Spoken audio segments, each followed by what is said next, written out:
हिमाचल देख रहे हैं आप, आपके साथ मैं हूं खुशबू पांडे और मैं हूं आपके साथ अमन त्रिपाठी। इस बुलेटिन का आगाज करेंगे एक बड़ी खबर के साथ। बड़ी खबर, बड़ी जानकारी सामने इस वक्त की। ये बड़ी खबर आपको बता रहे, सीएम सुक्खू का आज हमीरपुर दौरा प्रस्तावित। विधानसभा उपचुनाव के लिए जनसभा करते हुए नजर आएंगे। कांग्रेस प्रत्याशी के पक्ष में चुनाव प्रचार प्रसार करेंगे मुख्यमंत्री। डॉक्टर पुष्पेंद्र वर्मा के पक्ष में वोटिंग की अपील करते नजर आए। चुनावी रैली को इस दौरान सीएम सुक्खू ने संबोधित भी किया है। सीएम सुक्खू का आज हमीरपुर दौरा प्रस्तावित है। ये बड़ी खबर आपको बता रहे हैं। विधानसभा उपचुनाव के लिए इस दौरान जनसभा करते सीएम सुक्खू नजर आए। तो आज हमीरपुर के दौरे पर है मुख्यमंत्री सुखविंदर सिंह सुक्खू। पुष्पेंद्र वर्मा के पक्ष में वोटिंग की अपील करेंगे, जनता से रूबरू होंगे। चुनावी रैली को भी उन्होंने संबोधित किया है। ये बड़ी जानकारी से आपको रूबरू करा रहे हैं। सीएम सुक्खू का आज हमीरपुर दौरा है। विधानसभा उपचुनाव के लिए जनसभा भी उन्होंने किया है। जनता के सामने वो अपना बात करते हुए नजर आए हैं। अपने पक्ष में, अपने उम्मीदवारों के पक्ष में जनता से अपील करते हुए नजर आए हैं। पुष्पेंद्र वर्मा के पक्ष में वोटिंग की अपील की है। चुनावी रैली को संबोधित करते इस दौरान सीएम सुक्खू नजर आए हैं। हमीरपुर दौरे पर है और विधानसभा चुनाव के लिए चुनावी जनसभा करते सीएम सुक्खू नजर आए हैं। कांग्रेस प्रत्याशी के पक्ष में प्रचार प्रसार किया है। पुष्पेंद्र वर्मा के पक्ष में वोटिंग की अपील सीएम सुक्खू की ओर से की गई है। चुनावी रैली को संबोधित करते सीएम सुक्खू नजर आए। तो मुख्यमंत्री का आज हमीरपुर दौरा रहा है। विधानसभा उपचुनाव के लिए मुख्यमंत्री जनसभा करते हुए नजर आए हैं। तो कांग्रेस प्रत्याशी के पक्ष में जनता के सामने प्रचार प्रसार करते हुए, जनता से अपील करते हुए पुष्पेंद्र वर्मा के पक्ष में यहां पर जनसभा को उन्होंने संबोधित भी किया है। ये बड़ी जानकारी आपको दे रहे हैं, बड़ा अपडेट आपके सामने। सीएम सुक्खू आज हमीरपुर दौरे पर हैं। ये बड़ी खबर, बड़ी जानकारी आपको बता रहे हैं। विधानसभा उपचुनाव के लिए जनसभा करते नजर आए। कांग्रेस प्रत्याशी के पक्ष में प्रचार प्रसार किया और साथ ही पुष्पेंद्र वर्मा के पक्ष में वोटिंग की अपील सीएम सुक्खू की ओर से की गई। चुनावी रैली को इस दौरान सीएम सुक्खू संबोधित करते नजर आए। ये बड़ी खबर, बड़ी अपडेट आपको बता रहे हैं सीएम सुक्खू के हमीरपुर दौरे को लेकर, जहां विधानसभा उपचुनाव के लिए सीएम सुक्खू ने जनसभा की। ये तस्वीर देखिए, जब मुख्यमंत्री जनसभा कर रहे थे, जनता से रूबरू हो रहे थे, अपने उम्मीदवारों के पक्ष में जनता से वोट की अपील कर रहे थे। तो हमीरपुर दौरे पर है आज मुख्यमंत्री सुखविंदर सिंह सुक्खू। जनता के बीच में पहुंचे हैं। विधानसभा उपचुनाव के लिए जनसभा किया है। कांग्रेस के प्रत्याशी के पक्ष में चुनाव प्रचार प्रसार किया है। पुष्पेंद्र वर्मा के पक्ष में वोटिंग की अपील की है। सीएम सुक्खू का हमीरपुर दौरा देखा जा रहा है। चुनावी रैली को संबोधित करते इस दौरान सीएम सुक्खू नजर आए हैं और साथ ही पुष्पेंद्र वर्मा के पक्ष में वोटिंग की अपील की है। विधानसभा उपचुनाव के बीच लोगों के बीच पहुंचकर जनसभा करते हुए नजर आए। कांग्रेस प्रत्याशी के पक्ष में प्रचार किया। पुष्पेंद्र वर्मा के पक्ष में वोटिंग की अपील सीएम सुक्खू की ओर से की गई। चुनावी रैली को भी संबोधित करते इस दौरान सीएम सुक्खू नजर आए। कांग्रेस के क्या कुछ मैनिफेस्टो हैं, इसे जनता के बीच सीएम सुक्खू ने रखा है। विधानसभा उपचुनाव के लिए जनसभा करते सीएम सुक्खू नजर आए हैं। कांग्रेस प्रत्याशी के पक्ष में प्रचार किया है। तो आज हमीरपुर दौरा मुख्यमंत्री के लिए कई मायनों में खास रहा है। जनता के सामने रूबरू हुए हैं मुख्यमंत्री सुखविंदर सिंह सुक्खू। आज आपको बता दें कि जनता से वोट की यहां पर अपील की है अपने उम्मीदवारों के पक्ष में।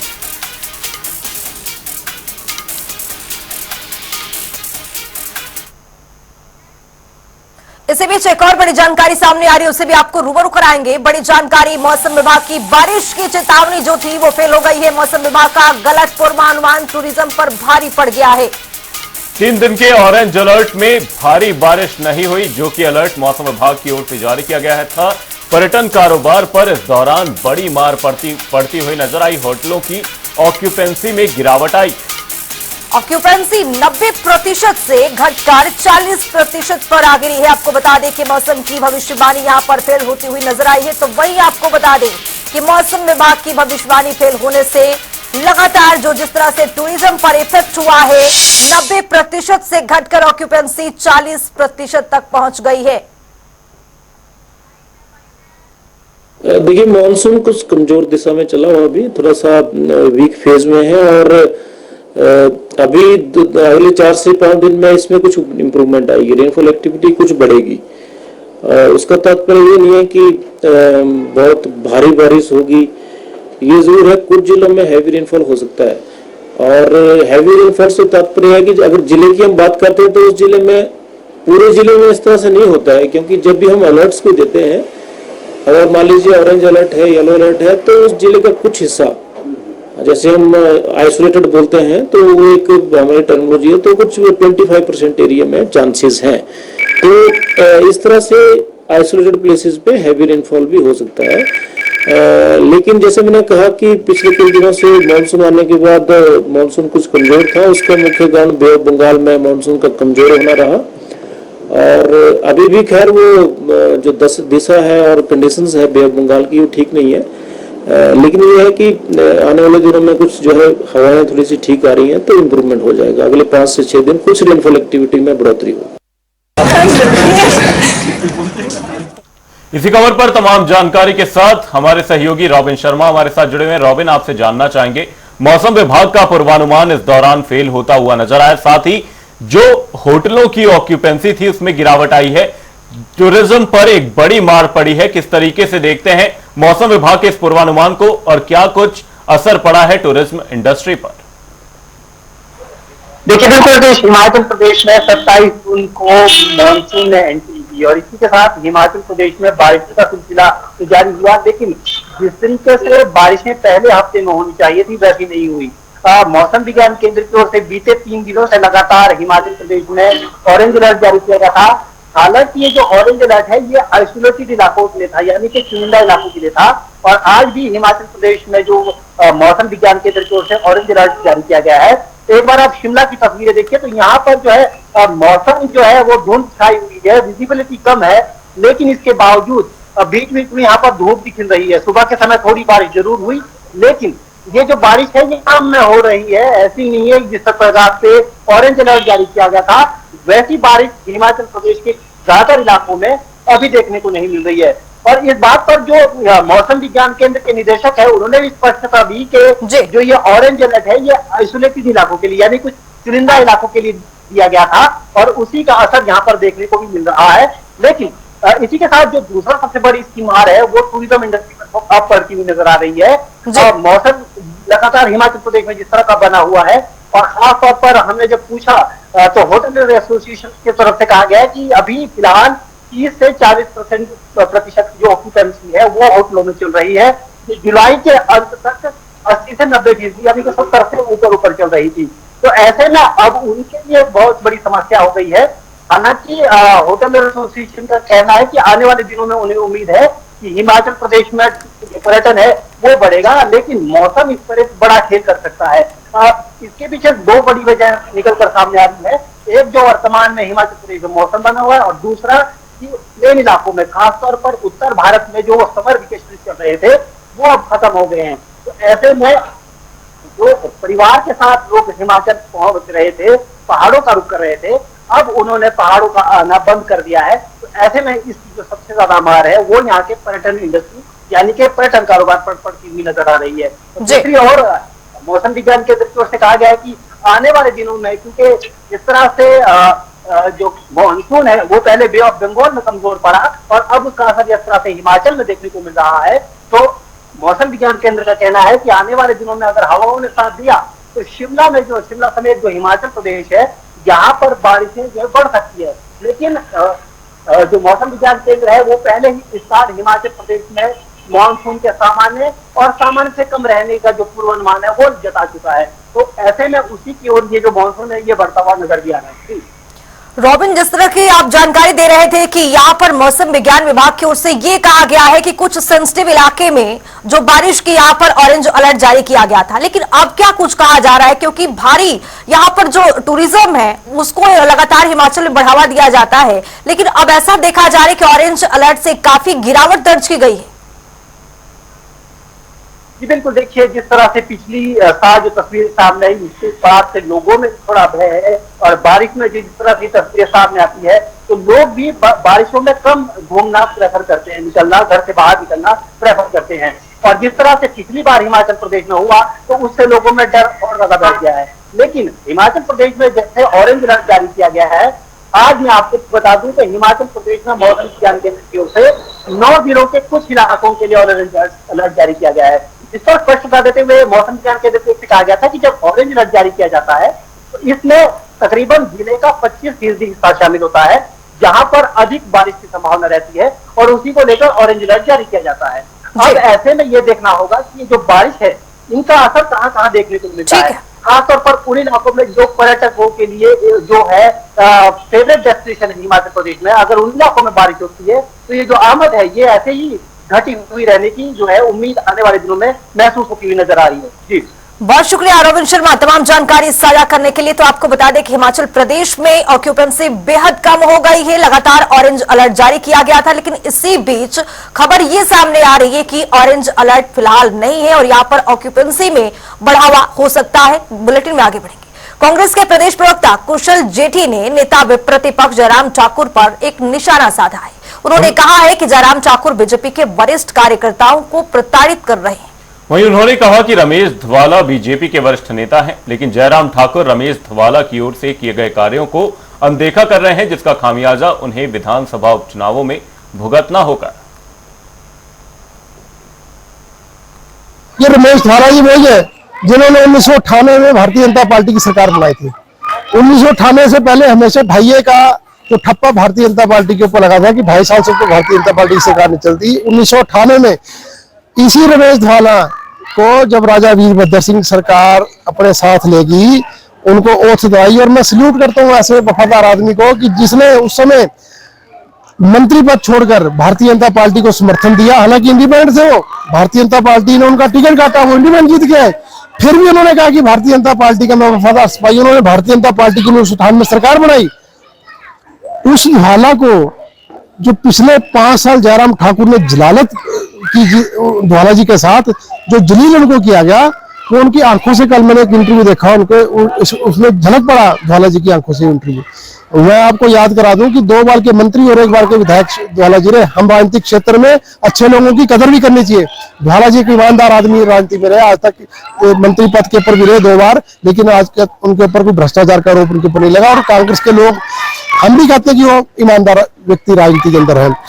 जयराम ठाकुर की सरकार में उनको नंबर 1 मंत्री ने बनाया गया। उसके बाद एक छूट भैया पदाधिकारी उनके महामंत्री के साथ उनके 36 का आंकड़ा था, उस महामंत्री से और लिखकर माफी मंगवानी पड़ी रमेश धवाला को, लिखकर माफी मांगनी पड़ी। इससे ज्यादा जलालत क्या करेगी भारतीय जनता पार्टी अपने वफादार सिपाहियों के साथ। लाहौल घाटी में हिमाचल की सीमा में घुसकर कारोबार करने का विवाद नहीं थम रहा है। मनाली लेह मार्ग के सरचू के अंदर हिमाचल की सीमा में लेह और लद्दाख के लोग कारोबार कर रहे हैं। ताजा मामला लेह मार्ग पर सामने आया है। यहाँ एक पर्यटन कारोबारी ने शिंकुला से करीब 18 से 20 किलोमीटर अंदर दारचा पंचायत में टेंट लगा दिए। इसको देखते हुए विधायक अनुराधा राणा ने मौके पर पहुंचकर जायजा लिया है। साथ ही उन्होंने उनकी पंचायत के अंदर लगाए गए टेंटों को हटा दिया है। शिंकुला दर्रा में एक ढाबा चला रहे व्यक्ति को वन विभाग ने जमीन खाली करने के भी निर्देश दिए हैं।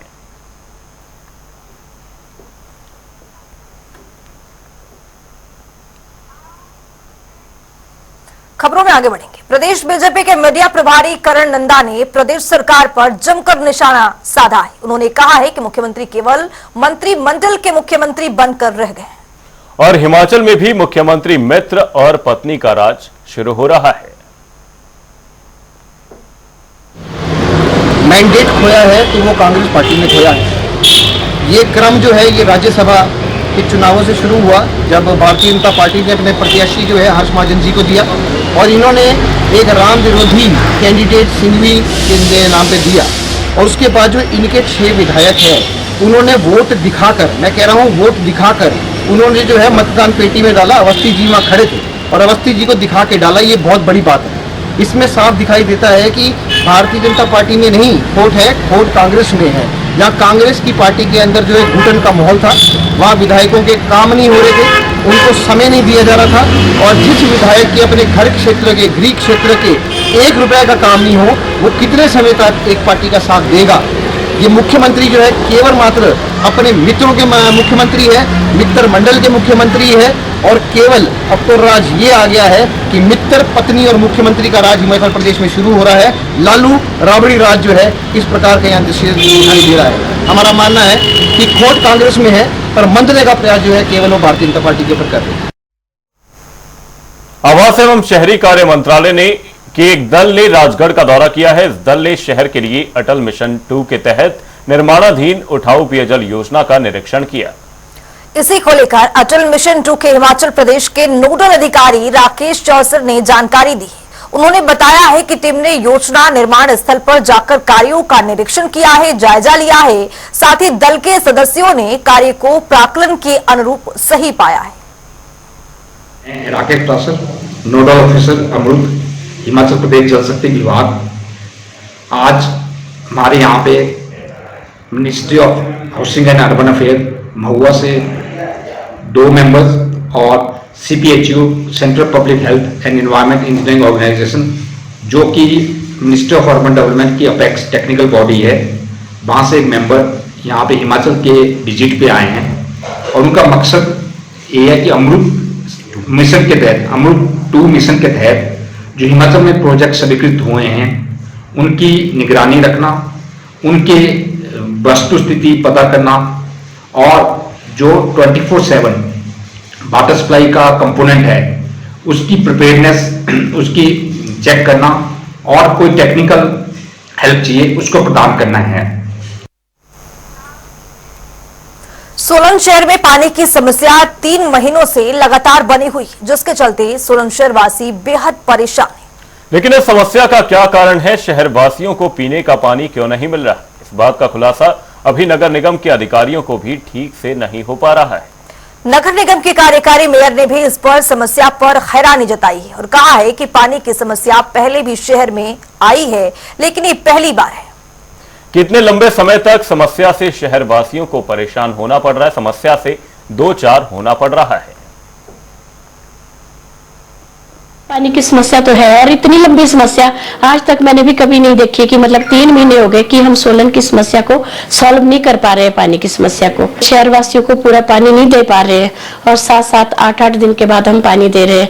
लेकिन वही की दिक्कत क्या है, इस चीज को हम ढूंढने की कोशिश कर रहे हैं लेकिन हमें पता नहीं चल रहा है कि दिक्कत कहाँ आ रही है। अभी जैसे कट लग रहे हैं, कल भी गिरी में कट लगा था, अभी भी थोड़ी देर पहले मैंने फोन किया था तो पता नहीं कट लगा था लेकिन गिरी बंद थी।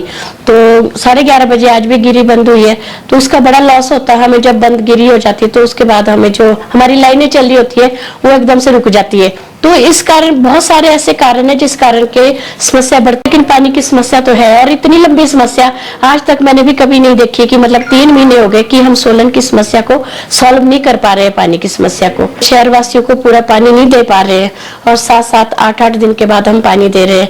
लेकिन वही की दिक्कत क्या है, इस चीज को हम ढूंढने की कोशिश कर रहे हैं लेकिन हमें पता नहीं चल रहा है कि दिक्कत कहाँ आ रही है। अभी जैसे कट लग रहे हैं, कल भी गिरी में कट लगा था, अभी भी थोड़ी देर पहले मैंने फोन किया था तो पता नहीं कट लगा था लेकिन गिरी बंद थी।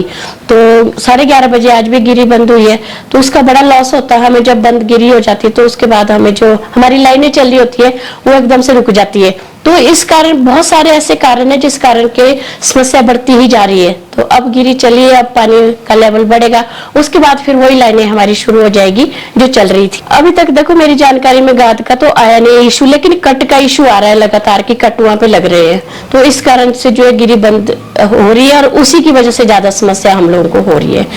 क्योंकि अश्विनी को तो हम पहले ही रेस्ट देते हैं, अश्विनी जब हमारी चलती है तो उसको कम से कम रेस्ट देना ही पड़ता है, पुरानी लाइन है।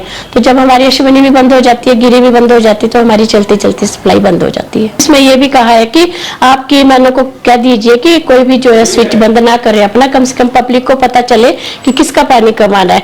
दिक्कत यही आ रही है कि जैसे हमारे को पीछे से पानी एकदम जब बंद हो जाता है ना, तो जहाँ हमने देना होता है पानी वहां हम दे नहीं पाते। टाइम टेबल हमारा सेट तभी हो पाएगा जब पानी प्रॉपर हमें मिलेगा।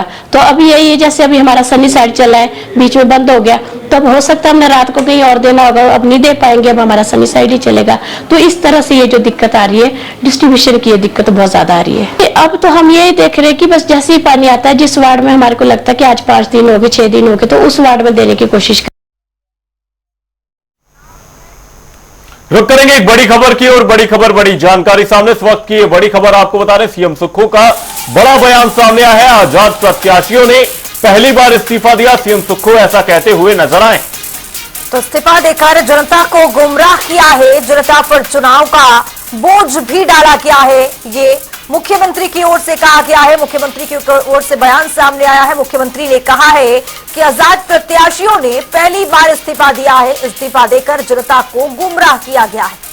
सीएम सुक्खू हमीरपुर दौरे पर है। इसी बीच सीएम सुक्खू का एक बड़ा बयान सामने आया है। अपने प्रत्याशी के पक्ष में प्रचार करते हुए सीएम सुक्खू नजर आए, जहां पर उनकी ओर से एक बड़ा बयान सामने आया। उन्होंने कहा कि आजाद प्रत्याशियों ने पहली बार इस्तीफा दिया और जनता पर चुनाव का बोझ डाला है।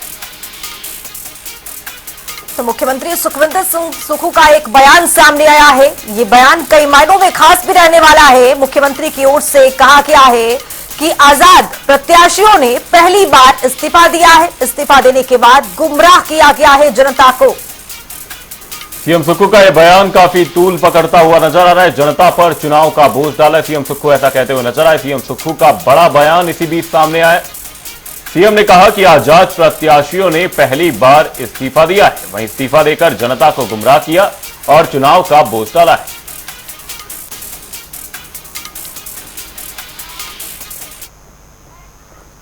तो इस बुलेटिन में अभी के लिए इतना ही। देश और दुनिया की तमाम खबरों के लिए देखते रहिए जनता टीवी।